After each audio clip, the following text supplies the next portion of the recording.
everyone, welcome back to my channel. My name is Paola and this is Bad Influencer. This is a series where I'm recommending books that I haven't talked about enough or at all on my channel over the last couple of years, and today is all about graphic novels. Graphic novels is not a format that I usually reach for. I usually have to be encouraged to read a graphic novel. I don't know why. Don't ask me why, I don't know the reason. It's not a format that I regularly recommend, and so today I thought I'd fix that. And here I have 14 graphic novels to add to your TBR. Starting with contemporary fiction. Cheer Up. This was written by Crystal Fraser and illustrated by Val Weiss. This is about ex-best friends who join the cheerleading squad for different reasons of their own. Annie joins it to round up her college applications and to make friends, and Bibi joins it because she wants to keep her parents happy so that they can keep supporting her transition. And through that, they rekindle their relationship and they start figuring feelings out here and there, which is one of my favorite tropes, one of my favorite plot devices that ever existed. Sign me up, all the way in. I'm always into it. And adding the fact that they are cheerleaders, hell yes. This graphic novel has a really warm, lovely color palette, really nice art style. I'll try to put in pictures here because I never know how to describe the art style or even compliment it. I just know that I really liked it. Even though it covers harsh topics like microaggressions, transphobia, and the kind of rift that happens when your parents are holding that over your head. Despite all of that, or I guess because all of that, the characters find a way to be each other's safe haven of sorts. I don't know how to describe this relationship. I think you should just go into it if you're into queer stories, especially queer sports. Cheerleading is a sport.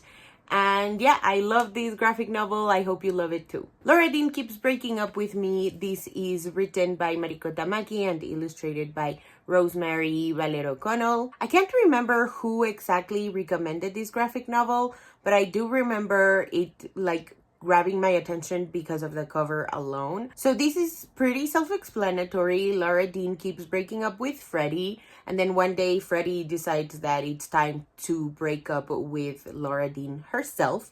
And so it's about what happens after she leaves that toxic relationship and starts to nurture the healthy ones that she already has. It's a story about friendship and self-love, and it's so lovely. The color palette is cool, kind of pastel-y colors, and it's really sweet and charming, and it felt very relatable to me because of the topic that it covered. Leap by Simina Popescu. This one I read because of NetGalley. I think I was approved for this one. I don't know. I don't remember anymore. The point is, this is a coming-of-age story set in a conservative ballet school in Romania, and it's about two dancers who are roommates, Anna and Sarah, as they explore friendship, first love, and what it means to sort of fall out of love with a thing that used to make you very happy. I love this so much. I read it in black and white because I transferred it from NetGalley to my Kobo, and still the story and the art style really worked together. Then I looked it up and the color palette is pastel-y. I think you should read these because it's about what happens when something that used to bring us a lot of joy doesn't suddenly anymore.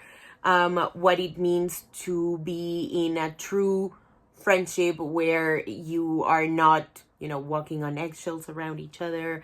It's about romance, and it's about ballet, which is a subject that I don't read a lot about, not enough about even, because I find that world so fascinating, and this graphic novel holds a very special place in my heart.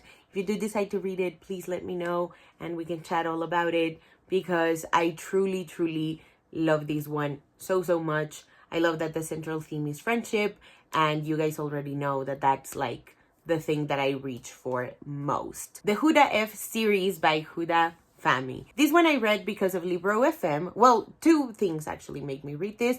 One was Libro FM because they put it in their bookseller program, but also because Asanta, I will leave a link to her Instagram in the description down below. She is a wonderful, wonderful influencer, someone that I trust so much. Every time I see her roundups or whatever books she's recommending, I make a mental note that I should read those books too. And the Huda F series was on my radar because of Asanta and Basma, I'm pretty sure. I will leave both of their Instagrams in the description below if you're so interested. Basma also has a YouTube channel, so I will also link that down below. But anyway, the Huda F series starts with Huda F Are You, and it follows Huda and her family who just moved to Dearborn, Michigan. And so it's about her identity because where she used to live, she was like the only girl who wore hijabi, and in this case everyone wears hijabi, and so it's about identity and family and friendships and sort of like your relationship with yourself. I found these really, really funny, also really relatable. I love the cartoony art style. It's very much in line with That Can Be Arranged, which I talked about in my previous video. Yes, highly, highly recommend this one. There are 3 books out in the series, I'm pretty sure. Huda F Are You, Huda F Cares, and Huda F Wants to Know. The third one is currently my favorite one. Shout out to Huda Fami. Please go check out her books, whether it's fiction or non-fiction. She rocks. I love her. Juliet Takes a Breath. This was written by Gabi Rivera and illustrated by Celia Moscote. This one I read because of Cici from Problems of a Book Nerd. This is about Juliet, who just came out to her family like an hour or something like that away from moving across the country from the Bronx to Seattle, or I'm just gonna say Washington. She moved to the Pacific Northwest to work an internship with a hippie white feminist, and things just don't go as planned in more ways than one. This has a very vibrant and colorful color palette. It's very lovely to see. I don't know, I just really loved the art style and the color palette in this one specifically, and I think this book is about taking off your rose-colored glasses and finding people who will look out for you the way that you would look out for them. There Are Things I Can't Tell You by Edako Mofumofu. This is manga. I read this one because of NetGalley. It was on their Read Now section at the time. And this is like an opposites attracts friends to lovers manga set in Japan. As you already know, friends to lovers is what I love the most. And when you sprinkle in a lot of angst, then I just have to be there. This was an instant favorite for me. It also touches on homophobia and masculinity and figuring out who and what you're attracted to. It's great. I love these love stories so, so much. Wash Day Diaries. This was written by Jamila Rouser and illustrated by Robin Smith.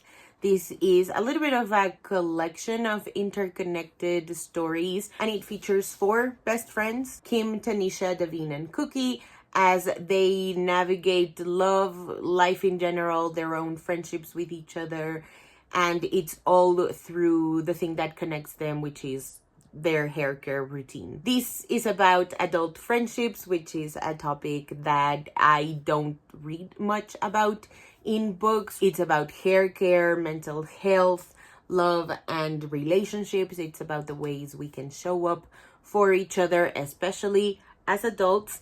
And the color palette is phenomenal. Pink and purple are the main standout colors, and it's just so pretty to look at. Next up, I have 2 supernatural graphic novels that I'd love to recommend. The first one being Anya's Ghost. This was written and illustrated by Vera Brosgol.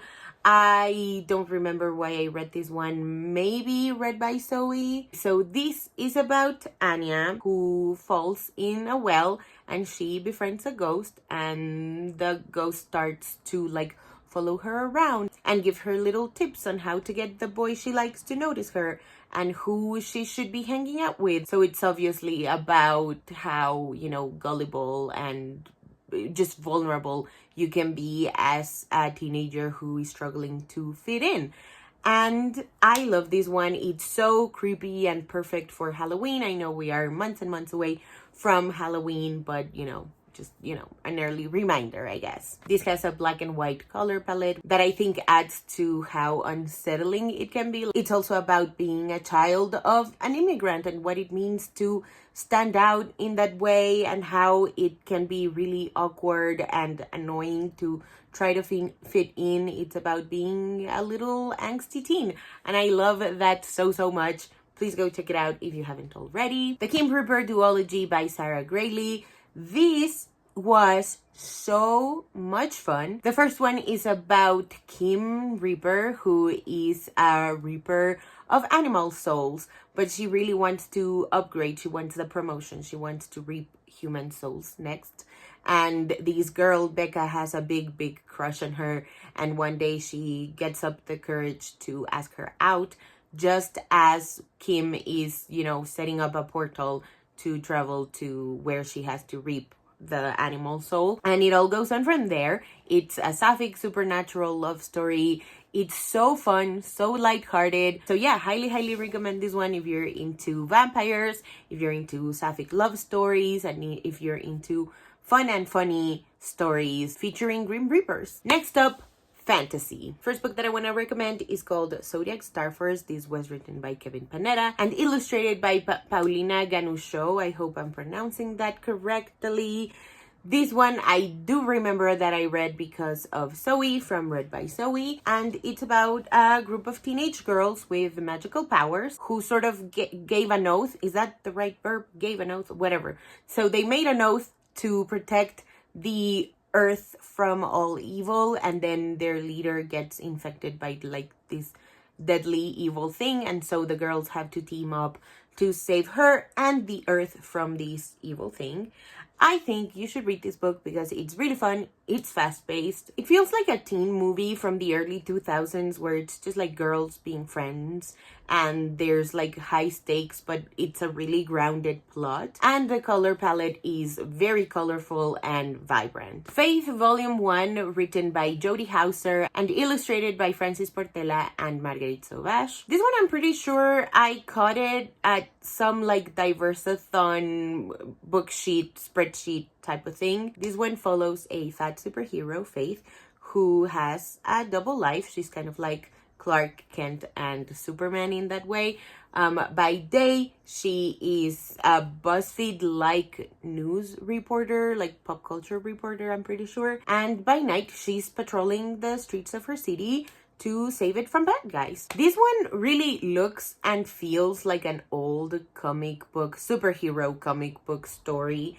It's a really high-stakes, classic superhero story. And the art style is very much like retro superhero vibe. The Prince and the Dressmaker by Jen Wang. Oh my goodness, I love this graphic novel so much. This tells the story of Prince Sebastian, who is a prince by day, and by night he transforms into the glamorous Lady Crystalia. It follows his friendship with his new seamstress, Frances, who really wants to make her mark in the fashion world in this story. This one is so lovely. I love that it's about friendship and self-expression, and it's set in this really like Beauty and the Beast Disney world, but it tells a story that Disney would never ever tell. The art style is phenomenal. I love the color palette. It's really warm, very lovely to look at. Highly recommend this book. Last but certainly not least, we have the historical fiction section. Stage Dreams by Melanie Gilman. This one I read because of Karen. She hosted the Week of Graphic Novels in 2023, and I just randomly stumbled upon this one on Everend. And this is a queer Western adventure story, and it follows Flor, who is a Latinx outlaw, and Grace, who is a trans runaway. And it's about them teaming up to thwart a Confederate plot in New Mexico territory. This one has a pastel-y adjacent color palette. It's queer, it's romantic, and it's very fast-paced, so you will be able to fly through it if you decide to read it. It also touches on transphobia, family, both blood and found family, as well as community and finding a soft place to land. Last but certainly not least, I want to recommend Displacement. This was written and illustrated by Kiko Hughes, and it's about a teenager who gets pulled back in time to witness her grandma during the World War II era Japanese internment camps in the United States. It is phenomenal. I love that it's about being in the Japanese diaspora.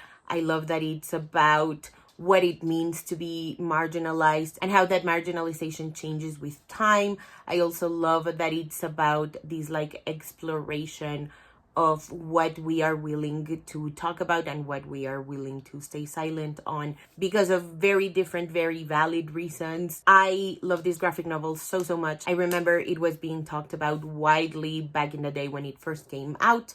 I read it only in, I think it was 2022 when I went to Houston. I read it at the Barnes & Noble there, and it was breathtaking. Highly recommend this one as well. Alrighty, so that is it for today's video. Let me know in the comments below if you're planning to read any of these books or if you've read any of these books as well.